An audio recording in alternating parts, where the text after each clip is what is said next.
Peredaran darah besar atau sirkulasi sistemik. Peredaran darah besar adalah proses peredaran darah dari jantung menuju seluruh tubuh kecuali paru-paru, kemudian kembali lagi ke jantung. Tahapannya, darah bersih yang mengandung oksigen dipompa dari bilik kiri jantung menuju aorta atau pembuluh nadi utama. Dari aorta, darah mengalir ke seluruh tubuh melalui pembuluh arteri, arteriol, dan akhirnya ke kapiler. Di kapiler jaringan tubuh terjadi pertukaran gas dan zat. Oksigen dan nutrisi diserap oleh sel-sel tubuh, sedangkan karbon dioksida dan sisa metabolisme diambil oleh darah. Darah yang telah kotor mengandung CO2 kembali ke jantung melalui pembuluh vena. Darah dari bagian atas tubuh dibawa oleh vena cava superior, sedangkan darah dari bagian bawah tubuh dibawa oleh vena cava inferior. Keduanya bermuara di serambi kanan jantung.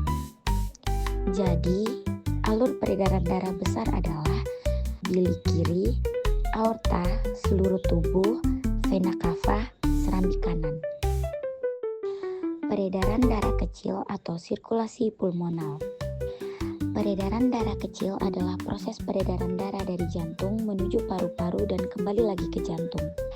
Tahapannya, darah kotor yang mengandung karbon dioksida dari seluruh tubuh masuk ke bilik kanan jantung. Darah tersebut dipompa menuju paru-paru melalui arteri pulmonalis.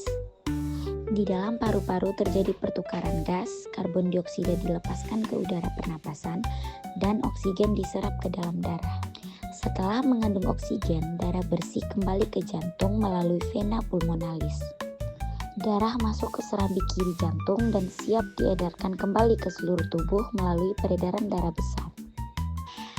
Jadi, alur peredaran darah kecil adalah bilik kanan, arteri pulmonalis, paru-paru, vena pulmonalis, serambi kiri. Kelainan atau penyakit pada sistem peredaran darah. Anemia atau kurang darah terjadi karena kekurangan sel darah merah atau hemoglobin.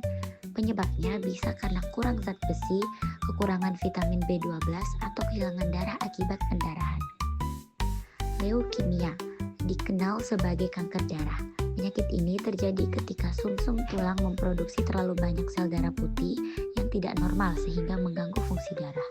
Hipertensi atau tekanan darah tinggi terjadi ketika tekanan darah melebihi batas normal.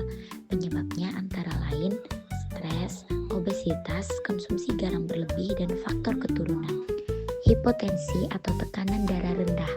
Kondisi tekanan darah yang terlalu rendah menyebabkan tubuh terasa lemas, pusing, dan kekurangan oksigen di jaringan tubuh.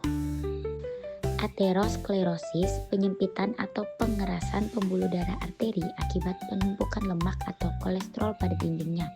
Kondisi ini dapat menghambat aliran darah. Jantung koroner disebabkan oleh penyumbatan pada pembuluh darah koroner yang berfungsi mengalirkan darah ke otot jantung. Akibatnya, otot jantung kekurangan oksigen dan bisa menimbulkan nyeri dada atau serangan jantung. Stroke terjadi karena aliran darah ke otak terhenti, bisa disebabkan oleh pecahnya pembuluh darah di otak atau penyumbatan oleh bekuan darah. Akibatnya, sebagian otak kekurangan oksigen dan tidak berfungsi normal. Varises merupakan pelebaran pembuluh darah vena, biasanya terjadi di kaki. Penyebabnya karena katup vena tidak bekerja dengan baik sehingga darah sulit mengalir kembali ke jantung. Hemofilia, kelainan bawaan yang menyebabkan darah sulit membeku saat terjadi luka, sehingga perdarahan bisa berlangsung lama. Kesimpulannya, peredaran darah manusia terbagi menjadi dua, yaitu peredaran darah besar yang mengalirkan darah ke seluruh tubuh, dan peredaran darah kecil yang mengalirkan darah ke paru-paru. Sistem ini sangat penting untuk membawa oksigen dan nutrisi ke seluruh tubuh. Jika sistem ini terganggu, dapat menimbulkan berbagai penyakit seperti anemia, hipertensi, jantung koroner, hingga stroke.